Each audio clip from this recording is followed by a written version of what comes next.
Si on prenait le temps, nous sommes en direct sur CNews jusqu'à 18 h, le temps de l'expression, le temps de la discussion avec un invité exceptionnel aujourd'hui, Laurent Fabius. Merci beaucoup d'être là. Vous êtes très rare à la télévision, vraiment même très absent des médias. Donc c'est un plaisir de vous voir aujourd'hui. Laurent Fabius, président du Conseil constitutionnel, 2 fois président de l'Assemblée nationale, 4 ans ministre des Affaires étrangères, directeur de cabinet de François Mitterrand, Premier ministre de François Mitterrand, on s'en souvient aussi. Laurent Fabius, nous allons prendre le temps, regarder un peu la Constitution, puisqu'on vient de fêter les 60 ans de la Constitution. Vous êtes président du Conseil constitutionnel. Et puis vous dire, j'ai l'impression que vous êtes très heureux d'avoir quitté la politique. Vous allez nous dire pourquoi vous êtes si heureux d'avoir quitté la politique, vous qui avez fait vraiment une belle carrière en politique. Et puis une de vos priorités, sinon votre priorité, la planète brûle. Vous nous direz pourquoi. Pourquoi c'est votre priorité et pourquoi nous sommes en alerte rouge. On se retrouve dans 5 minutes avec Laurent Fabius, si on prenait le temps. Si on prenait le temps, nous sommes en direct sur CNews. Il est 17 h 09 avec un invité exceptionnel jusqu'à 18 h, Laurent Fabius.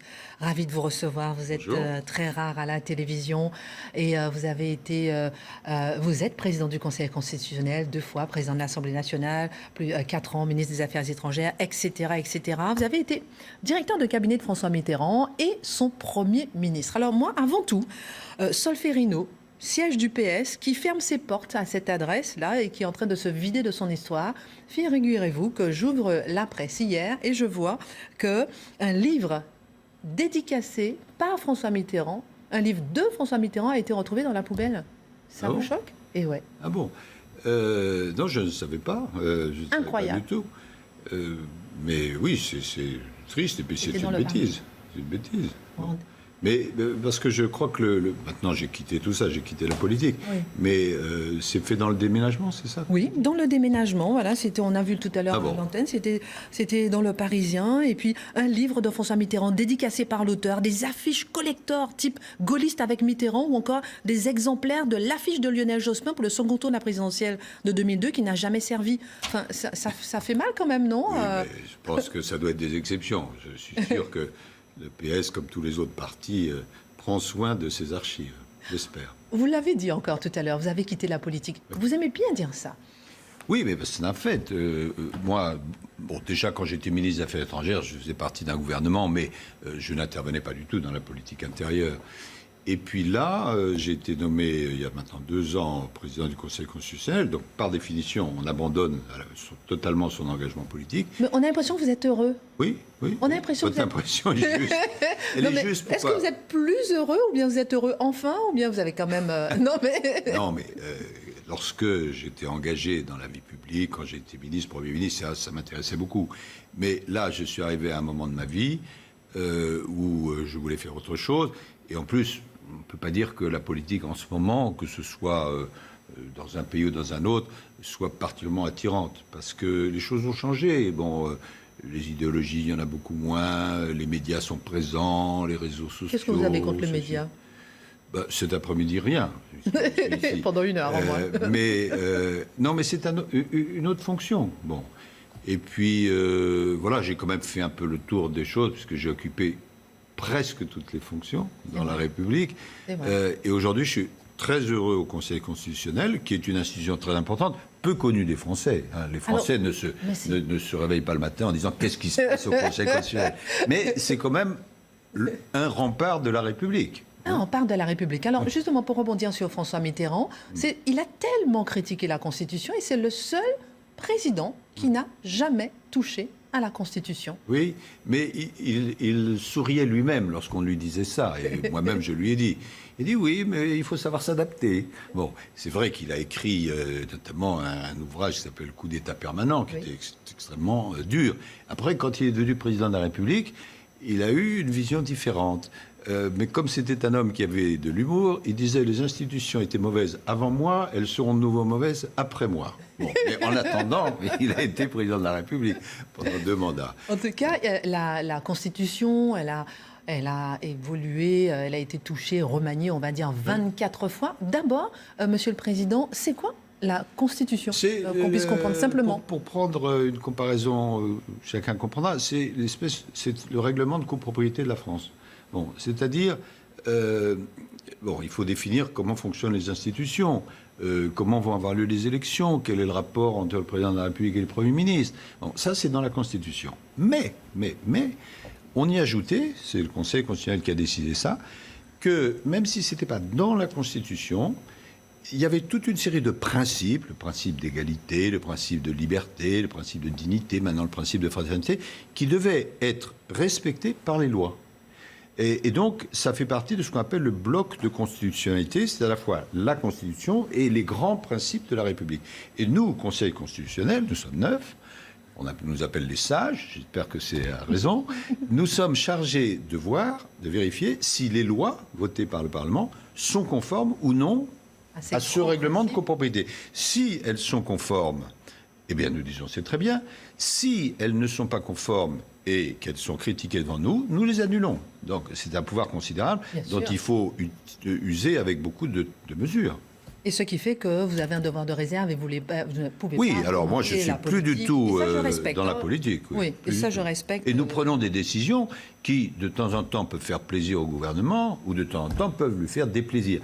Mais le côté positif, et je pense que vous ne me démentirez pas, c'est que les décisions que nous prenons ne sont pas contestées, en fait. Elles ne peuvent pas être contestées juridiquement, parce qu'elles s'appliquent à tout le monde. Oui. Mais on dit, voilà, ils disent le droit, et donc ils sont impartiaux. Oui. Alors, la Constitution, elle a 60 ans. On vient de fêter le 4 octobre les 60 ans. C'est le poumon de la démocratie. Est-ce que c'est le poumon de la démocratie? Oui, enfin... Pour essayer de comprendre, effectivement, au niveau de la démocratie, ce qu'elle représente. C'est une garantie pour les citoyens, parce que maintenant, avec ce qu'on appelle la QPC, c'est pas un très joli nom, mais ça s'appelle Question prioritaire de constitutionnalité. Moi, initié par Nicolas Sarkozy en 2008. Exact. En français, j'appelle ça question citoyenne. Oui. C'est plus simple. C'est-à-dire que n'importe quel citoyen qui a un procès, qui est devant la justice, à un moment, on peut lever la main et dire, Monsieur le Président, devant n'importe quel tribunal, vous voulez m'appliquer la loi de 1927, de 1938, je ne sais pas. J'estime que cette loi est contraire à la Constitution actuelle. Et à ce moment-là, ça remonte soit à la Cour de cassation, soit au Conseil d'État, qui peuvent nous envoyer cette question et nous décidons si oui ou non la loi doit s'appliquer. Et donc, c'est une protection des citoyens. Je vais prendre un exemple pour être concret. Il n'y a pas très longtemps, nous avons été saisis de la question suivante. Il y a de plus en plus de décisions dans l'administration qui sont prises à partir de ce qu'on appelle les algorithmes.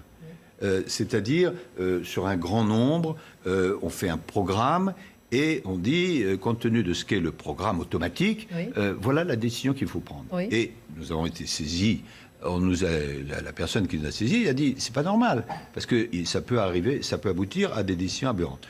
Nous avons décidé que, bien sûr, on pouvait se servir de ces algorithmes, mais qu'il fallait toujours qu'il y ait une intervention humaine. Parce que sinon, c'est la machine qui tourne toute seule et ça peut être à votre détriment ou au détriment de n'importe qui. Récemment, un autre exemple dont on a beaucoup parlé... Après, j'ai une question, un exemple, vous vous demandez. Mais allez-y, l'autre exemple. Un autre exemple, nous avons décidé que, puisque le principe de liberté existait, puisque le principe d'égalité existait, avec des conséquences, il fallait aussi admettre que le principe de fraternité, c'est quand même inscrit au fronton de toutes nos mairies, et c'est dans la Constitution, existait, et il fallait en tirer les conséquences. Donc nous sommes là pour défendre les grandes valeurs de la République et les citoyens. Monsieur le Président, Laurent Fabius, en parlant de QPC, on va dire, par exemple, prenons l'affaire Benalla. Est-ce que moi, par exemple, je peux poser une question en saisissant le Conseil constitutionnel? Dans l'affaire Benalla, je crois pas. Je n'ai pas fini ma question. Juste pour le fait que les commissions parlementaires demandent à saisir des conseillers du président de la République. Je sais qu'on ne peut pas interpeller le président de la République. Je vais vous répondre. Non, je ne vois pas comment un citoyen pourrait critiquer ce que fait une commission. Mais en revanche, la commission elle-même, ou quelqu'un convoqué dans la commission, pourrait critiquer. À ce moment-là, nous devrions répondre. Alors, ce que je peux vous répondre aujourd'hui, c'est la chose suivante. S'agissant du président de la République, il est communément admis qu'il ne peut pas être convoqué par une commission d'enquête parce que le Parlement contrôle le gouvernement, mais le président de la République ne fait pas partie du gouvernement.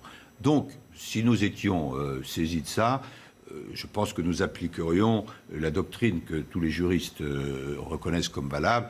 Le président de la République est à l'écart. Mais en revanche... Vous n'avez pas été saisi. Non, on n'a pas été saisi. Non, vous n'avez pas été saisi pour les conseillers du président. Alors, en ce qui concerne les conseillers, les pratiques sont diverses. J'ai regardé cette question. Dans certains cas, il y a des conseillers qui sont allés témoigner devant les commissions d'enquête. Dans d'autres cas, les conseillers du président ont refusé d'y aller.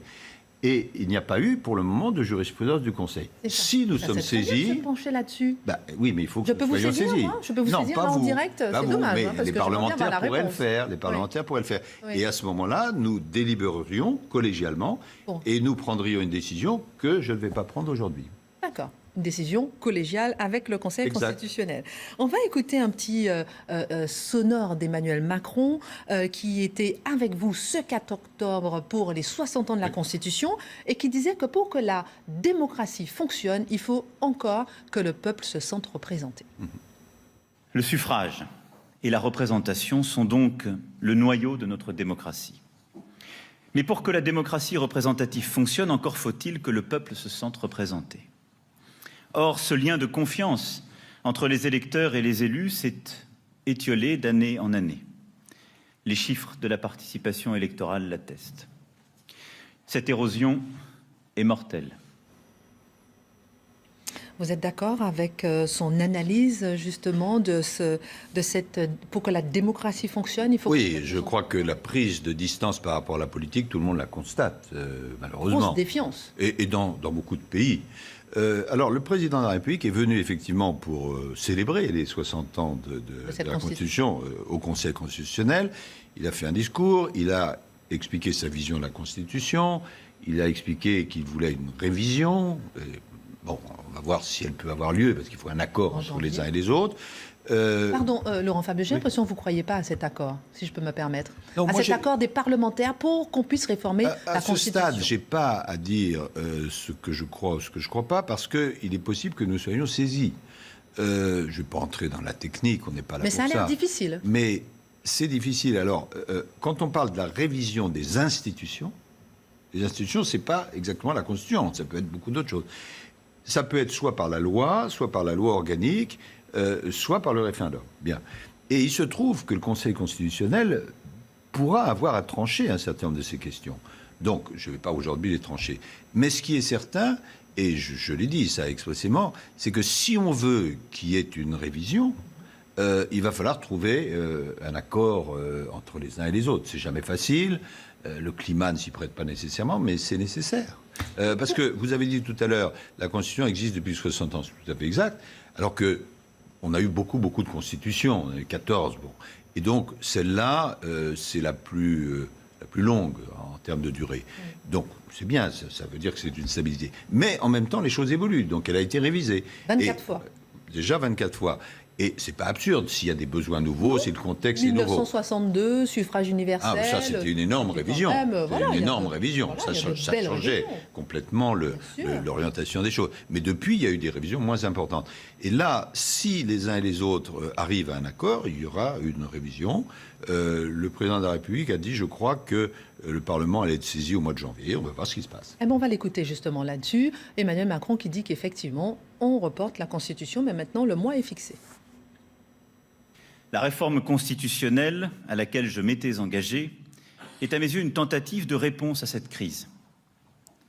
Elle reviendra devant l'Assemblée nationale début janvier et je sais que le gouvernement, par le dialogue avec l'Assemblée nationale et le Sénat, trouvera la manière de faire intelligemment cheminer cette réforme. Alors, la réforme de la Constitution, elle a 60 ans, elle a été modifiée 24 fois pour des cohabitations, mai 68, etc. Mais il y a une question que je me posais. Par exemple, aux États-Unis, on a la même Constitution depuis toujours. Pourquoi est-ce que nous, on n'a pas ça? Une même Constitution, bien sûr amendée à plusieurs reprises. Mais pourquoi est-ce que nous, on n'a pas ça? Et est-ce que cette Constitution de la Ve République, c'est pas justement celle qui va durer ad vitam aeternam? Ça, on ne sait pas encore. Mais... un mot d'histoire. Les Français n'ont pas du tout la même perception de leur Constitution que les Américains. Bon, pour les Américains, la Constitution, c'est sacré. Alors, il y a des amendements, 25, je crois, mais on ne touche pas à la Constitution. Pourquoi ? Parce que la Constitution américaine, elle a coïncidé avec la naissance de l'Amérique moderne, l'émancipation du colon britannique. Bon. Et donc, elle est sacrée de ce point de vue-là. Même chose en Allemagne. En Allemagne, il y a une loi fondamentale, et la loi fondamentale, elle s'est débarrassée du nazisme, et elle signifie la démocratie. En France, la Constitution de la Ve République est très importante, mais la Quatrième République, c'était pas non plus un drame. Bon. Et donc, nous n'avons pas la même révérence vis-à-vis de la Constitution que les Américains ou les Allemands. On devrait ? Voilà. Si la Constitution dure, ça signifiera que, d'abord, on a trouvé notre équilibre, et je pense, et moi j'y travaille avec mes collègues, qu'il faudrait mieux faire comprendre aux citoyens que la Constitution, c'est leur Constitution et qu'elle les défend. Et puis qu'elle est garante de stabilité. Exactement. Alors, elle a résisté quand même à des coups durs. À des chocs très importants, l'indépendance de l'Algérie, vous citiez mai 68, des cohabitations, des crises économiques et sociales. Bien sûr. Là, vous pensez qu'elle va résister maintenant à ce qui se passe aujourd'hui en politique ? Oui, parce qu'il ne faut pas confondre la Constitution, qui est le cadre, et puis les politiques qui sont menées par les gouvernements. Les politiques, elles sont tout à fait contestables, il y a des choses qui sont bien, d'autres choses qui sont moins bien. Mais la Constitution, c'est le cadre, et ce n'est pas la politique. La politique de l'éducation nationale, la politique économique, c'est à l'intérieur, c'est le gouvernement qui le décide, c'est que la Constitution, c'est le cadre d'ensemble. Mais pourquoi est-ce que, justement, Jean-Luc Mélenchon et bien d'autres appellent beaucoup à passer à la 6e République ? Oui, c'est leur droit. C'est leur droit. Oui, mais quand même, au-delà du droit, au-delà de leur droit, je comprends parfaitement, est-ce que ça veut dire qu'il faut qu'on passe à un cap ? Est-ce que ça veut dire qu'on a raté quelque chose ? Est-ce que ça veut dire qu'il faut qu'on adapte la Constitution de façon plus générale? Qu'on l'adapte, oui. Maintenant, je crois que la critique, si on interroge les Français et pas tel ou tel parti politique, les critiques portent plutôt sur le contenu des politiques. Je ne suis pas content parce que le chômage, parce que le pouvoir d'achat, parce que ceci. Et les critiques portent moins sur le cadre, ce que j'appelais le règlement de copropriété. Oui, même si parfois il y a une confusion entre les deux. En parlant de critique, souvent ce qui est critiqué dans la réforme, et c'est là aussi ce que Jean-Luc Mélenchon reproche, c'est la puissance du pouvoir exécutif résidentialisation, par rapport à la faiblesse, on va dire, du Parlement. Là, il y a sûrement... moi, j'allais dire parlementaire, j'ai été parlementaire pendant longtemps, j'ai présidé 2 fois l'Assemblée nationale, donc je n'oublie pas que le Parlement, c'est le cœur battant de la démocratie. Alors vous l'avez vécu, cette faiblesse du Parlement par rapport... Elle est traditionnelle. D'ailleurs, c'était aussi un petit peu quand même l'idée du général de Gaulle. Bon. Mais il y a une volonté de rééquilibrage, et je crois qu'il y a encore des progrès à faire. Je prends un exemple. En matière budgétaire, la loi de finances, le budget, c'est vraiment la loi principale. Oui. Bon. Mais il se trouve que les parlementaires n'ont pas toujours les instruments pour mesurer ce qu'ils vont proposer. Par exemple... Eux qui doivent contrôler l'exécutif. Ils doivent contrôler l'exécutif, mais ils doivent aussi proposer des amendements. Dans la loi de finances, les parlementaires peuvent dire « je veux un amendement sur tel ou tel point ». Mais il faut savoir combien ça coûte. Pour savoir combien ça coûte, souvent ils sont obligés de s'adresser au ministère des Finances, bon, qui évidemment donne des réponses qui peuvent servir sa propre cause. Donc je crois qu'il y a un travail à faire pour que le Parlement puisse à la fois faire ses propositions, contrôler l'exécutif. En général, ça a été tenté par les gouvernements précédents, mais il y a encore des progrès à faire. Il y a encore des progrès. Je veux dire, on sent que c'est effectivement c'est dans l'ADN normalement du Parlement de contrôler l'exécutif. Bien sûr, et puis il ne faut pas oublier, Madame Kelly, que Parlement, étymologiquement, ça veut dire la parole. Il faut donc que les parlementaires, qu'ils soient députés ou sénateurs, puissent s'exprimer. Après, c'est tout à fait normal que le gouvernement gouverne. Bon. Oui. Et ça, c'est, si je puis dire, le bon côté de la Ve République, c'est qu'il y a quand même une stabilité. Bon, moi, j'ai vécu ça, notamment quand j'étais ministre des Affaires étrangères. Quand vous avez une négociation, grande négociation, et qu'en face de vous, vous avez les ministres des autres pays, si vous êtes assuré d'être à votre poste pendant 5 ans, 4 ans, et que les autres, ils sont menacés pendant 2-3 mois, vous commencez la négociation dans une bonne position. Il ne faut pas oublier ça. C'est vrai, c'est vrai, c'est vrai, c'est vrai. Lors de la cérémonie justement du 4 octobre, les 60 ans de la Constitution, vous avez insisté sur l'importance du pouvoir des sages, en particulier face au régime, je vous cite, qui, y compris en Europe, sont plus favorables au populisme et au brutalisme qu'aux libertés. Oui. Dans ces pays, les co-constitutionnels sont menacés? Oui, elles le sont. C'est un phénomène nouveau qu'on voit dans le monde, mais surtout en Europe. Pourquoi ? Admettez qu'un nouveau gouvernement arrive qui veut changer l'état de droit, parce qu'il est populiste, parce qu'il est extrémiste. Vrai danger. Vrai danger. L'état de droit, c'est défini par la Constitution, pour la raison que j'ai dit tout à l'heure. Or, qui contrôle l'état de droit ? C'est la Cour suprême, le Conseil constitutionnel. Donc, la première mesure de ce nouveau pouvoir qui arrive, c'est d'essayer, j'ai employé ce mot qui est assez fort, de flanquer à la porte les juges constitutionnels pour les remplacer par des juges plus accommodants. Et donc, c'est là où je dis que les conseils constitutionnels, qui prennent des formes différentes selon les gouvernements, les régimes, sont les remparts des citoyens. Alors, en France, évidemment, le problème ne se pose pas aujourd'hui. Mais dans d'autres... Mais qui sait ? Oui, dans d'autres pays, il se pose. Par exemple, les spécialistes savent que dans tel pays, qui peut être la Pologne, la Hongrie, il y a des contestations qui d'ailleurs sont relayées au plan européen. Il y a des instances qui sont engagées. Donc il faut être très attentif à cela et avoir bien conscience que les conseils constitutionnels, les cours suprêmes, protègent nos droits. Laurent Fabius, il y a un sujet qui est pour vous une priorité. Hein. Ça, c'est là vous êtes vraiment... Vous changez de ton, d'ailleurs, souvent, lorsque vous parlez du climat, de l'urgence du climat. Vous avez présidé la COP 21. Vous avez, grâce à vous, on a obtenu un accord extraordinaire. Il faut quand même se rappeler de ce moment où tous les pays du monde avaient signé cet accord pour la COP 21. On va regarder les images parce que c'était vraiment un moment extrêmement puissant. C'était très émouvant. Moi-même, j'étais ému. J'invite maintenant la COP à adopter le projet de décision intitulé Accord de Paris qui figure dans le document. Je regarde la salle, je vois que la réaction est positive, je n'entends pas d'objection. L'accord de Paris pour le climat est accepté.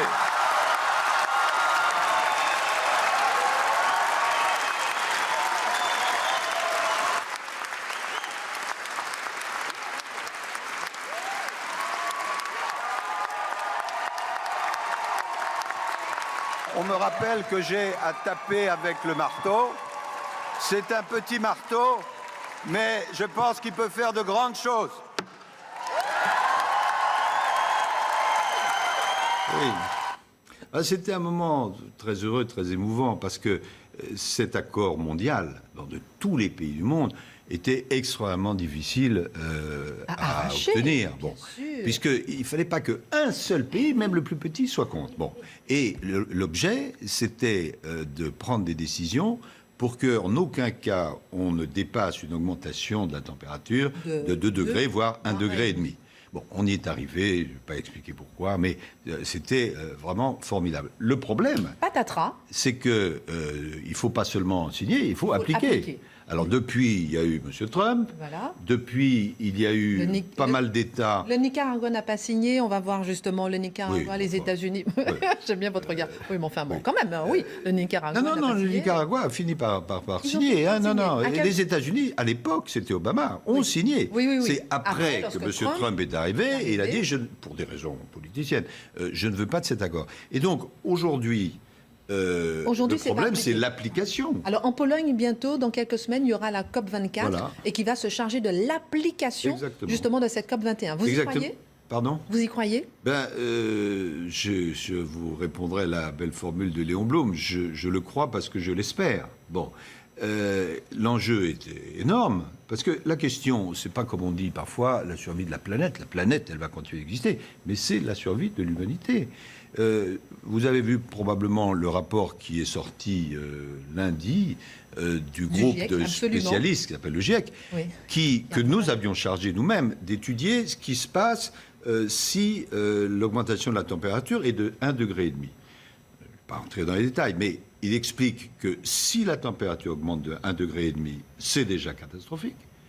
Que si c'est 2 degrés, c'est beaucoup plus catastrophique. Et que si on veut éviter ça, il faut prendre des mesures radicales. Maintenant, 2018, 2019, 2020. Maintenant, Urgent. parce que on peut facilement comprendre ça. Quand on voit les conséquences, les phénomènes extrêmes, les typhons partout, la mer, le niveau de la mer qui augmente, les problèmes de santé. Il y a des dizaines et des dizaines de milliers de gens qui meurent à cause du réchauffement climatique. Le fait que les moissons, compte tenu de la sécheresse, ne sont pas positives. Le fait qu'il y a des territoires entiers qui sont... et donc, c'est vraiment la survie de l'humanité. Là, effectivement, l'humanité est en danger de mort. Oui. S'il y a 2-3 mesures à prendre là, en 2018, 2019, 2020, ça serait lesquelles? Urgentes, fortes. Je sais qu'il faut agir sur tous les secteurs, mais quand même. Sur tous les secteurs, mais je dirais d'abord ne pas avoir recours aux centrales à charbon, parce que l'énergie vient de différentes sources, mais la source la plus polluante, c'est le charbon. Très bien. Or, il y a partout dans le monde, et notamment dans les zones asiatiques, des centrales à charbon qui déversent du CO2, enfin des émissions de gaz carbonique, d'une façon extrêmement négative.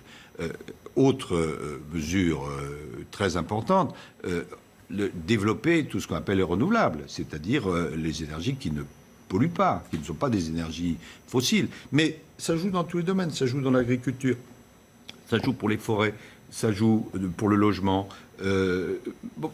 Et j'insiste, moi, beaucoup sur les conséquences en matière de santé. Parce que si on montre des images des glaciers qui fondent, on dit, bah, les glaciers, c'est loin, etc. Mais en matière de santé, humain, le rapport du GIEC dit que si on n'arrive pas à maîtriser les phénomènes, et si on passe de 1,5 degré à 2 degrés, premièrement, écoutez ce chiffre, le niveau des mers montera de 10 mètres.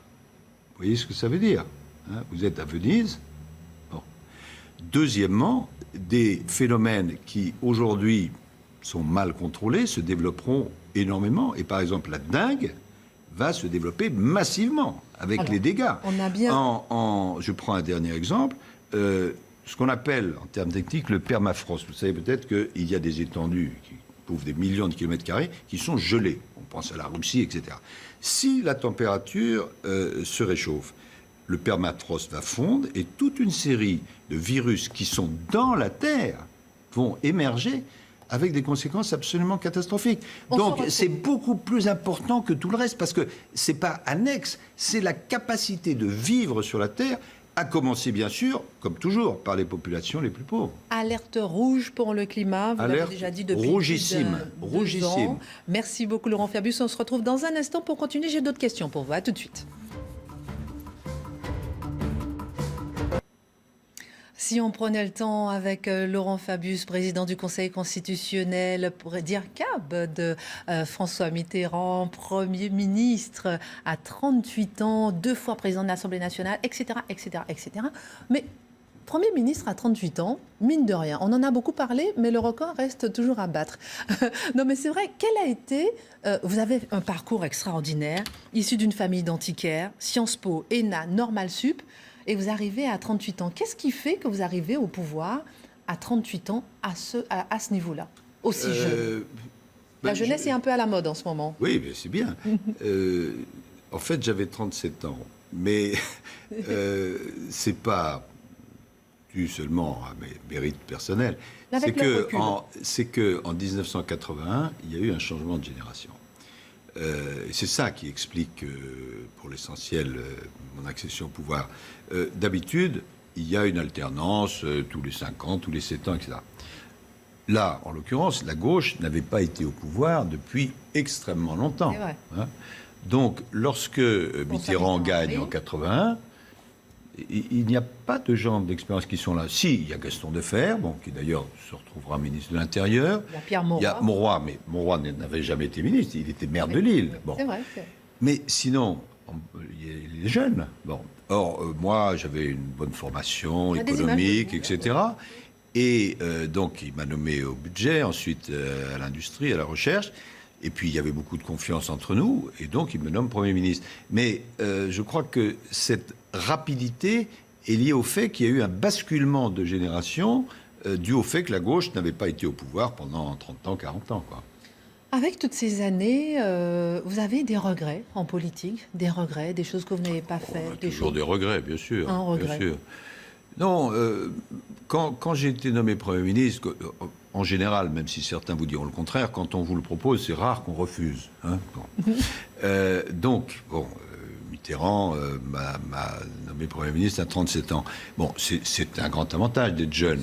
Mais il y a des choses, compte tenu de l'expérience, que je ferais maintenant autrement. Bon, parce que j'avais pas la même expérience que j'ai acquise maintenant. Voilà. Je pense pas à telle ou telle chose précisément. Mais si on pouvait cumuler à la fois l'énergie de la jeunesse et l'expérience de l'âge mûr, ce serait merveilleux. Et qu'est-ce que vous avez dû sacrifier dans votre vie, justement, sur la comme carrière tout le politique? monde qui est en vie politique, en vie publique, la vie familiale essentiellement. Bon, les enfants, on ne les voit pas grandir, donc ça reporte sur les petits-enfants. Et c'est une vie dure parce que, il y a beaucoup d'attaques, il n'y a pas de vie personnelle. C'est une vie dure. Et je crois qu'elle est encore plus dure maintenant où la vie privée n'existe pas. Ça serait à refaire? Vous aurez aimé un peu plus d'équilibre dans votre vie C'est très compliqué parce qu'en France, je ne sais pas si c'est vrai ailleurs, mais on ne peut pas faire un peu de politique. En revanche, quand il y a des jeunes qui viennent me voir et qui me disent « Monsieur le Président, je voudrais peut-être avoir une orientation politique », je leur dis toujours « Ayez d'abord un métier ». La politique n'est pas un métier. Moi, j'avais un métier, j'étais conseiller d'État, j'avais fait du droit, de l'économie, des lettres, etc. J'ai eu la chance d'avoir une formation multiple. Mais il faut avoir un métier. La politique, c'est pas un métier, c'est une fonction. Et la fonction peut être provisoire. Donc, c'est ça. Il faut déjà avoir un bagage professionnel pour se lancer. Dans vos regrets, dans vos éventuels regrets, est-ce qu'il y a le sang contaminé? Je rappelle que vous avez été relaxé. Est-ce qu'il y a le non à la réforme sur la Constitution européenne? Alors, ce sont deux questions très différentes. L'affaire dite du sang contaminé, c'est une affaire épouvantable. Le drame lui-même est épouvantable. Mais là-dessus, c'est greffé des attaques politiques qui, pendant 10 années de ma vie, ont été très très dures pour moi. Mais en même temps, je n'avais aucune raison de me plaindre par rapport aux pauvres gens qui avaient été victimes. Et simplement, au bout de ces 10 ans, à l'époque, ça s'appelait la Cour de justice de la République, a reconnu non seulement que j'y étais pour rien, mais a dit dans son jugement que j'avais, par mes décisions, accéléré le processus de décision. Bon, seulement entre-temps, 10 ans s'étaient écoulés. Sur le non à la Constitution européenne. Vous avez même été écarté du PS à ce moment-là. Oui, rapidement, en tout cas de sa direction. À l'époque, si je me souviens bien, je considérais, avec d'ailleurs la majorité des Français, que moi, j'ai toujours été très pro-européen. Mais le texte qu'on nous proposait, dans mon esprit, ne répondait pas aux problèmes de l'Europe. Et donc, c'était une constitution, et ça tendait à figer les choses, mais d'une façon qui n'était pas à la hauteur de ce que je voulais pour une Europe plus forte. Et puis finalement, le non l'a emporté, mais on n'en a pas tenu compte. Bon, alors aujourd'hui, le contexte est tout à fait différent, mais je reste très profondément favorable à l'Europe. Bon, quand on a une vision du monde, comme je l'ai, et j'ai été amené en plus à la développer quand j'ai dirigé les affaires étrangères de la France. La France est un pays magnifique, mais on comprend bien que par rapport à la Chine, par rapport aux États-Unis, par rapport à l'Inde, il faut avoir une capacité très forte et que l'Europe donne cette dimension. Simplement, les gens sont critiques, non pas tellement par rapport à l'idée européenne, mais par rapport à la gestion européenne. Parce qu'ils remarquent, souvent à juste titre, que la façon dont les choses sont gérées au plan européen n'est pas satisfaisante. Alors, avant de terminer, justement, vous étiez ministre des Affaires étrangères pendant 4 ans. J'aimerais votre regard un peu sur la francophonie, parce que là, en ce moment, Emmanuel Macron, il est en Arménie pour le sommet de la francophonie. On va nommer une femme africaine pour la première fois qui va être, on passe d'être nommée à la tête de la francophonie. On va regarder ce reportage, ce sujet de Noufel El Kaoufi. Emmanuel Macron et son épouse ont été accueillis par le Premier ministre arménien Nikol Pachinian, hôte du 17e sommet de la francophonie. Une quarantaine de chefs d'État et de gouvernement ont fait le déplacement à Erevan pour promouvoir la langue et la culture française. Mais cette année, le président français a exprimé son souhait de réformer la charte de la francophonie. Quel est le bon périmètre de la francophonie? Faut-il se contenter, pour entrer dans notre famille francophone, de prendre quelques engagements en matière de langue française ou de respect des droits de l'homme? Ou faut-il se prévaloir d'accomplissements, de réalisations concrètes? Demain, une nouvelle secrétaire générale de l'organisation devrait être élue, la ministre rwandaise des Affaires étrangères, Louise Mushikiwabo. Sa candidature est soutenue par Paris, mais pour d'autres, le choix du Rwanda, pays anglophone, dérange. Le Canada, qui soutenait jusqu'ici sa ressortissante, la sortante Michaëlle Jean, s'est rangé du côté de la France. On estime qu'environ 85% des Africains parleront le français d'ici 2050. En effet, l'Afrique s'impose comme le moteur de la francophonie. Cette première journée se terminera ce soir par un hommage au chanteur franco-arménien Charles Aznavour. Une réaction par rapport à... Oui, d'abord, moi je crois beaucoup à la francophonie. Je pense que c'est un espace de rayonnement très important. Alors la France est évidemment fondamentale dans la francophonie, mais il n'y a pas que la France. C'est la diversité des voix qui s'expriment en français. Quant à la secrétaire générale, oui. Je la connais parce qu'elle a été ministre des Affaires étrangères du Rwanda quand moi-même j'étais ministre. C'est une femme, d'abord, qui parle très bien français, c'est quand même important. Et rare quand même au Rwanda. Et puis, elle a été désignée par les Africains qui se sont rassemblés. Donc, compte tenu du potentiel pour la francophonie de ce que représentent les Africains, je pense que ça a du sens. Et le fait que ce soit un pays plutôt anglophone Oui, alors c'est vrai que ça fait l'objet de reproches. Intéressant, ce retour du Rwanda, mais l'odeur de sainteté, on va dire en France. Oui, mais prenons le cas de la France. La France est présente en Afrique, mais pas seulement en Afrique francophone. En Afrique anglophone, en Afrique lusophone, en Afrique arabophone. Simplement, il faut bien comprendre que la francophonie, c'est d'abord l'usage du français, mais c'est aussi les valeurs que partage la France. On en revient à l'affaire de la Constitution. Tout à fait. Le président de la République est en ce moment justement en Arménie. On a vu à la fin l'hommage à Charles Aznavour. Oui. Comment vous l'avez vécu, vous, cette Moi, j'ai rencontré de temps en temps Aznavour, que j'appréciais, mais ce qui m'a frappé, j'ai eu la chance de le voir en spectacle souvent, plusieurs fois. Et il fait partie de ce tout petit nombre de chanteurs-acteurs extraordinaires.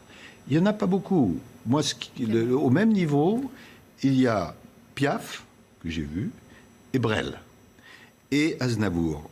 C'est-à-dire que quand il chante ou chantait, en même temps, il y avait une présence sur scène, des gestes. Dans le cas d'Aznavour, c'était des gestes très mesurés, qui faisaient qu'il vivait ses chansons. Et ces trois-là sont, de ce point de vue-là, exceptionnels. Un peu différent, par exemple, de quelqu'un comme Brassens, qui a des chansons magnifiques, mais si vous alliez voir Brassens... Oui, il n'y avait pas de spectacle. Il n'y avait pas cette incarnation de la chanson. C'est une des raisons pour lesquelles je trouve que Aznavour était quelqu'un d'exceptionnel. On va rester en Arménie en passant par Laurence Ferrari avec Punchline dans un instant. Est-ce que ça va être votre sujet, justement, l'Arménie, la francophonie? Effectivement, Christine, on va parler de beaucoup de choses. On va parler notamment d'Emmanuel Macron qui est en voyage en Arménie, vous venez de l'évoquer, et qui, très loin du remaniement, nous parle de francophonie. Le berceau de la francophonie, dit-il, est quelque part dans le bassin du Congo. On va en débattre dans un instant. On verra aussi que dans le même temps, l'inquiétude monte en France autour de la réforme des retraites. Voilà les deux grands thèmes que nous allons évoquer ce soir avec nos invités. Bonjour Laurence. Alors, Laurence Ferrari, il y a Laurent Fabius qui vous a dit bonjour. Alors bonjour Monsieur Fabius. Voilà. Salut. Merci en tout cas Laurent Fabius d'avoir été notre invité exceptionnel pendant 1 heure. Merci encore vraiment pour votre présence et puis ces confidences quand même que vous nous avez faites sur ce plateau. On se retrouve bientôt, tout de suite à 18h, ça sera Punchline avec Laurence Ferrari.